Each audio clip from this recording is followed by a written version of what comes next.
자, 새로운 아침입니다. 추운 날씨지만 또 우리가 이 추운 날씨에 적응할 수 있도록 또 하나님께서 우리의 몸과 마음을 지켜주시니 감사합니다. 오늘 새로운 한 날 말씀으로 시작합니다. 마태복음 8장 14절에서 22절 말씀입니다. 우리 기도 제목, 말씀의 제목 같이 한번 따라 하시겠습니다. 날마다 치유하시는 은혜에 감사하게 하시고 치유하신 주님을 따라가게 하소서. 아멘. 사랑하는 성도 여러분, 인생을 살아가다 보면 누구나 한 번쯤은 들어 누울 수밖에 없는 그런 순간이 찾아옵니다. 갑작스러운 질병이 찾아오기도 하고 감당할 수 없는 관계의 문제가 생기거나 버거운 경제적인 압박 때문에 몸과 마음이 천근만근 무거워져서 도저히 일어날 힘조차 없을 때가 있습니다. 그럴 때는 우리가 들어 누울 수밖에 없는 거죠.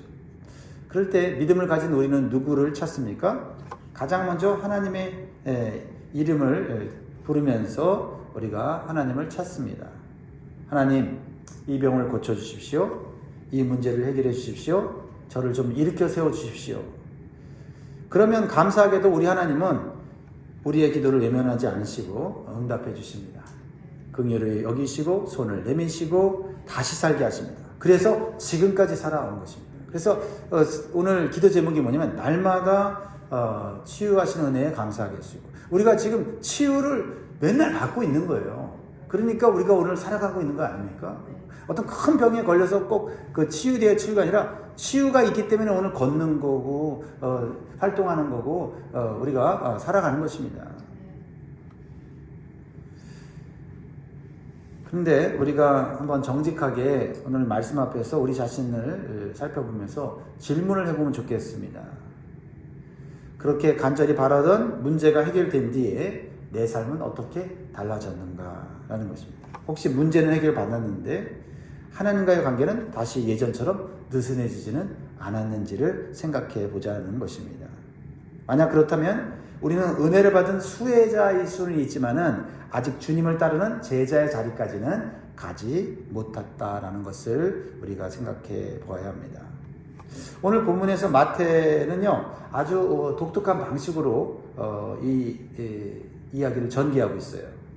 자, 앞부분 14절에서 17절까지는요, 베드로의 장모를 포함해서 수많은 병자를 고치시는 압도적인 주님의 은혜를 보여주는 그런 장면이에요. 치유되고 회복되는 거 얼마나 막 기쁨이 있습니까? 얼마나 막 그 마음 가운데 희락이 있겠습니까?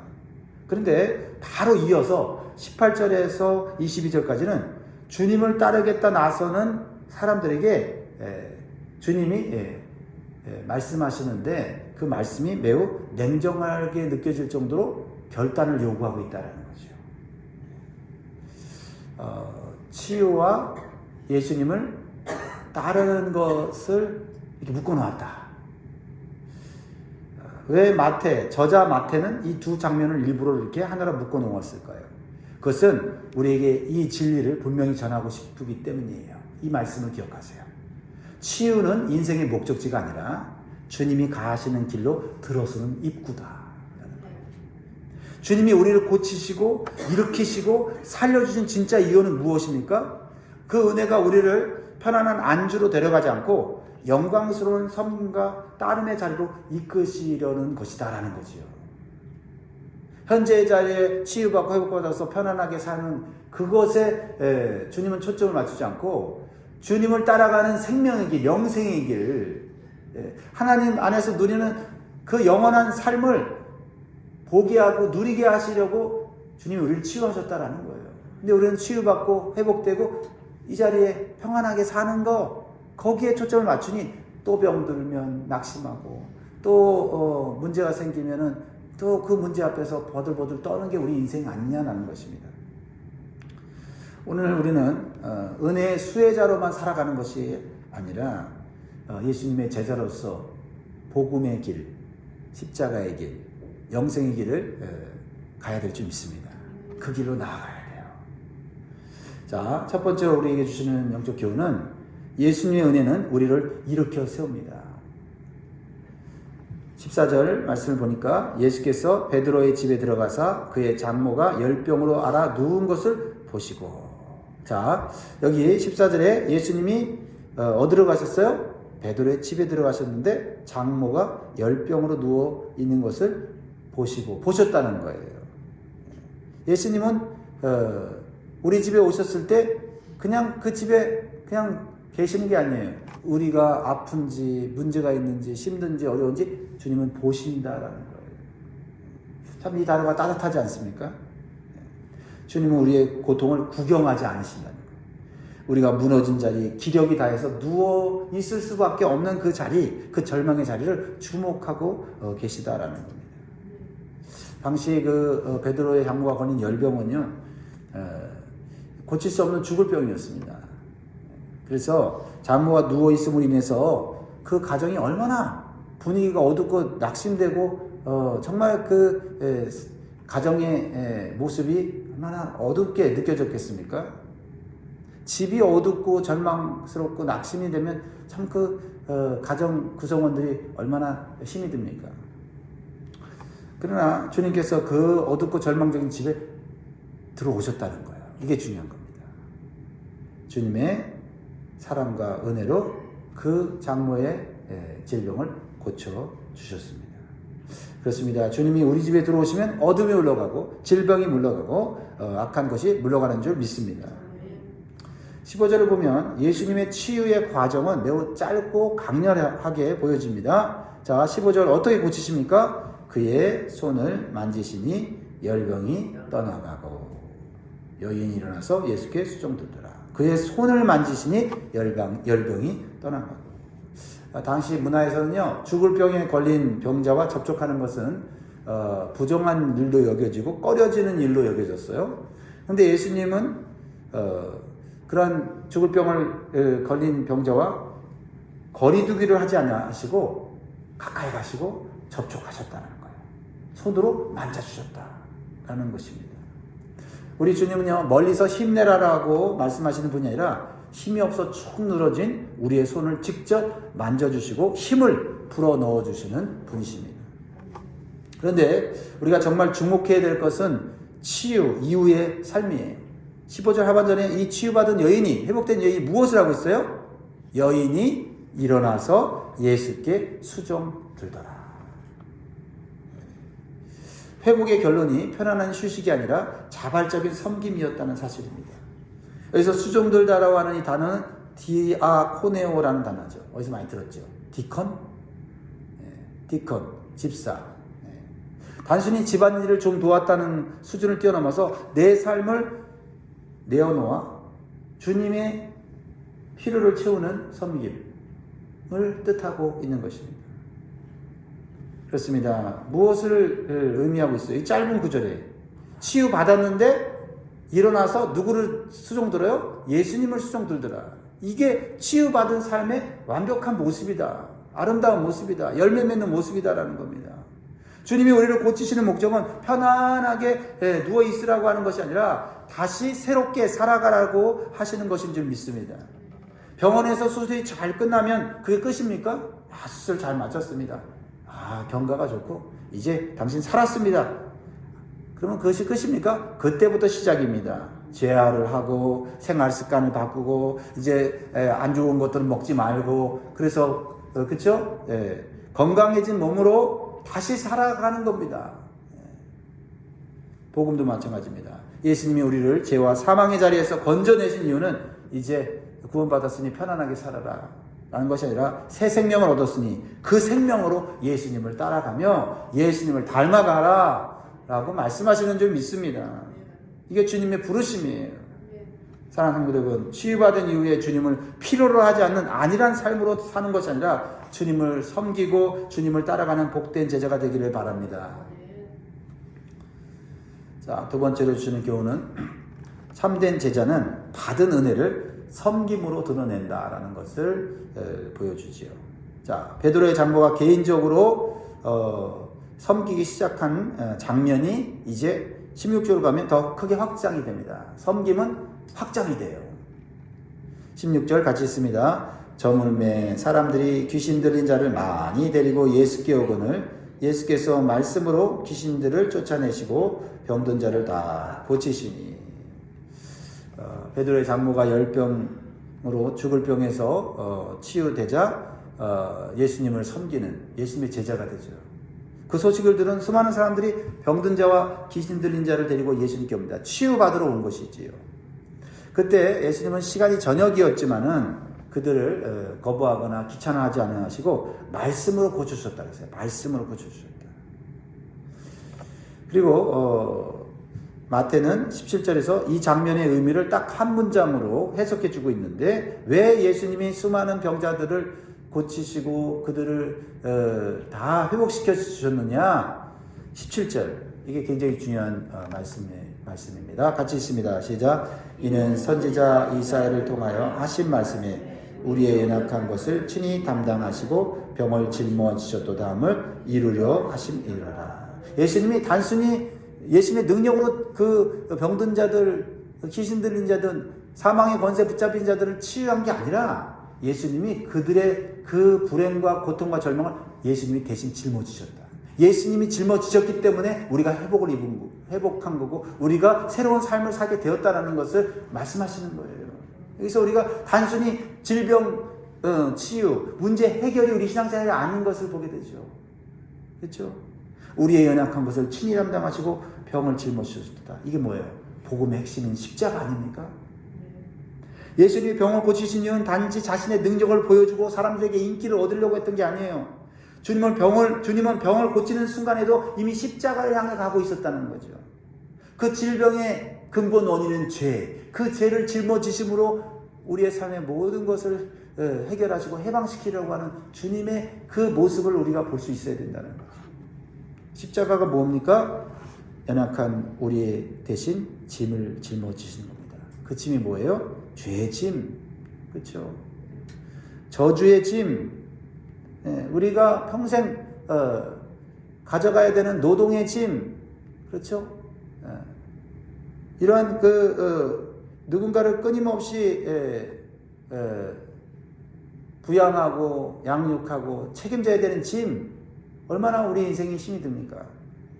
예수님께서 우리를 위해 먼저 짐을 짊어져 주심으로 우리가 자유함을 얻었고 치유함을 얻었고 회복을 얻은 겁니다. 이게 십자가 아닙니까? 단순히 우리가 그러니까 예수 믿고 우리가 기도응답 받고 치유받고 문제 해결 받는 것으로 살면 안 된다는 거죠. 복음의 핵심을 알아야 돼요. 예수님이 우리의 죄를, 우리의 불행을, 우리의 모든 인생의 고통을 다 짊어지셨다는 거죠. 왜 그랬었을까? 그냥 이제 너희들은 편하게 살아라가 아니잖아요. 그 예수님을 쫓아가는 삶, 예수님이 섬기는 그 삶을 살았듯이 너희도 그렇게 섬기며 살라고 본을 보여주시는 것이다라는 거죠. 그러므로 우리가 교회에서나 세상에서 섬길 때 섬김의 동기가 어디서 나옵니까? 우리가 다른 사람에게 칭찬받기 위해서 하는 겁니까? 세상 사람들이 하는 거죠? 아니면 우리가 원래 착해서 섬기는 겁니까? 아닙니다. 주님께서 먼저 내 죄와 연약함을 대신 짊어지셨다는 그 십자가의 은혜를 정말로 우리가 깨닫고 체험했기 때문에 그 은혜에 감사하는 마음으로, 보답하는 마음으로 다른 사람들을 섬기는 거죠. 그래서 세상 사람들이 놀라는 거죠. 내가 잘한 것도 없는데 왜 나를 이렇게 섬겨주십니까? 나는 이미 큰 섬김을 받았기 때문에, 나는 당신이 나를 섬기든 나에게 어떤 반응을 하든 나는 섬겨야 될 그러한 책임이, 의무가 있습니다. 이렇게 섬기게 되는 거죠. 여러분, 고인 물은 썩게 되어 있습니다. 은혜도 내 안에만 가두면 신앙이 무거워지고 어느 순간 영적으로도 무기력해지는 거예요. 은혜가 섬김이라는 통로를 만나서 흘러가기 시작하면 그 은혜는 풍성해지는 거예요. 나 혼자만의 치유가 아니라 다른 사람들에게도 치유를 경험하게 되는 것이죠. 주님이 주신 은혜는 가둬두면 안 돼요. 그 은혜는 섬김을 통해서 흘러나가야 합니다. 그래야 생명력이 생기는 겁니다. 사랑하는 성도 여러분, 지금까지 받은 은혜는 지금 어디에 머물러 있습니까? 우리가 주님 은혜로 삽니다. 은혜 감사합니다. 그러고 살지 않습니까? 그 고백만으로는 그 은혜가 우리 안에 머물러 있는 거예요. 하나님, 이 은혜를 어떻게 좀 주님께 갚을 수 있을까요? 주님 은혜를 어떻게 섬김으로 흘려보낼 수 있을까요? 그럴 때 우리는 예수님을 따라가는 제자로서의 삶을 시작하게 된다라는 것입니다. 누군가의 짐을 조금이라도 함께 짊어지는 작은 예수의 삶으로 나아가기를 주의 이름으로 축복합니다. 그래서 예수님을 따른다는 것은 편안함을 쫓는 길이 아님을 다시 한번 가르쳐줘요. 그러나 예수님을 따르는 길이 편안한 길은 아니지만 그 따르는 길의 끝에는 세상이 주지 못하는 엄청난 축복이 기다리고 있음을 또한 말씀하십니다. 그래서 18절을 보면 예수께서 무리가 자기를 에워싸는 것을 보시고 건너편으로 가기를 명하십니다. 왜 무리가 에워쌉니까? 예수님 대단하다. 예수님 우리와 함께 있어 주십시오. 라고 예수님을 붙잡는 거예요. 예수님 얼마나 인간적으로 기분이 좋을까요? 누군가가 우리를 필요로 하고 우리와 함께 있자고 당신 있으면 나는 행복합니다. 그러면 얼마나 좋습니까? 근데 예수님은 건너편으로 가기를 원하셨다. 그리고 건너편으로 가셨다. 왜요? 예수님은 사람들의 환호와 인기 속에 머무르지 않고 하나님의 뜻을 이루기 위하여 가셨다는 겁니다. 그때 한 서기관이 그 예수님의 그 인기와 또 예수님의 그런 이제 위대한 이 치유의 역사를 보면서 예수님, 선생님이요 어디로 가시는지 저도 따르겠습니다 라고 얘기를 합니다. 예수님 제자가 되면 너무 좋겠다. 참 멋진 고백 아닙니까? 근데 예수님의 대답은 의외로 냉정하고 단호합니다. 뭐라고 말씀하세요? 20절에 예수께서 이르시되 여우도 굴이 있고 공중에 새도 거처가 있을 때 인자는 머리 둘 곳이 없다 하시더라. 뭐예요? 예수님이 가시는 길은 쉬운 길이 아니다. 너가 생각하는 것처럼 나 따라오면 뭐 기적 체험하고 능력 체험할 수는 있지만 그 삶이 네가 생각하는 것처럼 안정적이고 또 풍성함을 누리는 그런 삶을 꿈꾼다면 나 못 쫓아온다라고 말씀하는 것이죠. 예수님에게는 안정이 보장된 길이라기보다는 사명이 있는 길이다라는 것을 말씀하고 있는 것입니다. 그렇습니다. 예수님을 따라가는 제자의 길은 꽃길만 있는 것이 아닙니다. 때로는 내 시간, 내 자존심, 내 편안함 그리고 내 인생의 주도권을 내려놓아야 할 때도 있다라는 겁니다. 마치 금메달을 목표로 하는 운동선수가 훈련의 고통을 피하려고 한다면 진짜 목표를 이룰 수가 없는 것과 같습니다. 땀과 노력과 몸의 고통이라는 대가를 지불할 때 몸이 만들어지고 그리고 원하는 금메달을 딸 수 있듯이 제자의 삶에서 겪는 불편함은요 우리를 망가뜨리는 것이 아니라 영적인 근육을 만들고 그리고 고난을 이길 수 있는 인내력을 만들어가는 것입니다. 그래서 결국 그리스도의 형상으로 아름답게 빚어가는 삶, 편안한 삶이 아니라 우리의 몸과 마음을 거룩하게 하나님이 원하시는 삶으로 만들어가는 것, 그것이 바로 주님이 우리를 치유하신 목적인 줄 믿습니다. 주님은 결코 우리를 헛된 길로 인도하지 않으십니다. 십자가의 길은 좁고 험하지만 그 길 끝에는 세상이 줄 수 없는 생명과 주님과의 동행이 있는 줄 믿습니다. 이것이 제자의 삶이 주는 가장 확실한 보상과 평안함인 것입니다. 그러므로 참된 제자는요 우선순위를 올바로 해야 된다. 또 다른 제자가 말해요. 예수님 따르고 싶다. 예수님 따라가면 정말 영광 받을 것 같고 보상 받을 것 같고 그런 마음이 들어서 예수님께 따라가고 싶지만 걸리는 게 있어요. 21절 이렇게 말합니다. 제자 중에 또 한 사람이 이르되 주여 내가 먼저 가서 내 아버지를 장사하게 허락하옵소서. 자, 이거는 인간적으로 정말 충분히 이해가 되는 말 아닙니까? 정당해 보이지 않습니까? 그런데 예수님은 단호하게 말씀하세요. 아주 냉정한 그런 느낌을 받습니다. 22절 예수께서 이르시되 죽은 자들이 그들의 죽은 자들을 장사하게 하고 너는 나를 따르라 하시니라. 이 말씀이 부모에 대한 효도를 부정하는 것 같이 보입니까? 아닙니다. 핵심은 우선순위입니다. 그러니까 이 사람은요 지금 핑계가 너무나도 좋은 거죠. 그런데 이 사람은 예수님을 따르려는 마음이 있지만 예수님을 따르려고 할 때 계속 핑계를 대는 사람이라는 거죠. 그 핑계가 그럴듯해요. 그래서 예수님을 따라가는 마음만 있고 따라가지는 못하는 사람을 오늘 예수님이 지적하고 계시는 거예요. 그래서 예수님을 따르는 제자가 되고 싶어 하면서도 그렇게 하지 못하게 만드는 단어가 있는데 그것이 먼저라는 겁니다. 먼저 이 문제만 해결되면요, 예수님 믿겠습니다. 먼저 경제적인 여유가 생기고 나면 교회 나가서 내가 헌신하겠습니다. 먼저 아이들 다 키워놓고 나면 그때 시간이 있을 때 봉사하겠습니다. 사탄은요, 우리에게 예수님을 믿지 말라고 말하지 않을 때가 많습니다. 오히려 이렇게 속삭입니다. 나중에 해도 돼. 지금은 때가 아니야. 조금만 더 있다가. 그러다가 머리가 휘어지고 우리의 인생이 끝나는 때가 온다 이 말이에요. 주님이 부르실 때가 가장 적지 않은 때죠. 왜? 우리보다 주님이 우리를 잘 아시기 때문에. 제자의 삶은 내 스케줄에 주님의 부르심을 맞추는 것이 아니라 주님의 부르심이 내 삶을 정렬할 때 우리의 삶이 변화되고 성장하게 되는 거예요. 불이 난 건물에서 말이죠. 먼저 짐부터 챙기겠다고, 귀중품, 보석부터 챙기겠다고 그러고 나가겠다 하면 어떻게 될까요?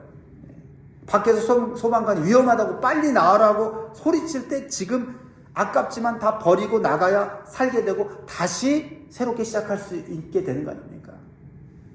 주님의 부르심은 그거예요. 주님의 부르심은 결코 우리를 고통 속에 집어넣으려는 것이 아닙니다. 주님의 부르심이 당장은 불편할 수는 있지만 그 불편함을 이겨내면 우리는 주님이 원하시는 아름다운 그러한 영원한 삶으로 나아가는 축복을 받게 된다는 거죠. 주님의 부르심 앞에 우리가 선택한 먼저를 내려놓고 주님이 말씀하시는 그 말씀에 우선순위를 둘 때 우리는 진짜 천국으로 가는 생명의 길로 나아가게 될 줄 믿습니다. 말씀 읽겠습니다. 사랑하는 성도 여러분, 오늘 말씀은 치유로 시작해서 따른 제자의 길을 걸어가는 것으로 끝나게 된다는 것을 기억하시기 바라요. 그렇습니다. 여러분, 주님이 우리를 고치시고 회복시키신 목적은 단지 편안하게 살게 하려는 것이 아니라 우리 대신 모든 고통을 짊어지신 그 사랑에 감격하여 예수님을 따르는 제자가 되게 하려는 것임을 믿습니다. 오늘 주님이 말씀하십니다. 너는 나를 따르라. 이 말씀 앞에 오늘 순종하여서 내가 주님을 따라야 될 순종은 무엇인지를 오늘 주님 앞에 고백하고 주님과 동행하시는 복된 삶이 되시기를 주의 이름으로 축원드립니다. 기도하겠습니다.